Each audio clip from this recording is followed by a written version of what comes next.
বাংলাদেশ সৌবাদে থাকার পরে এই ময়দান এমন এক ময়দান যেখানে লক্ষ লক্ষ আল্লাহওয়ালাদের চোখের পানি,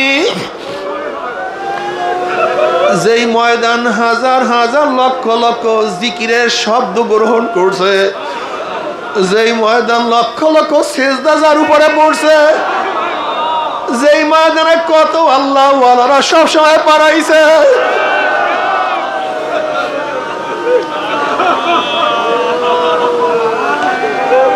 হুমুল জুলাসা উলা ইয়াশকা জালিসুহুম,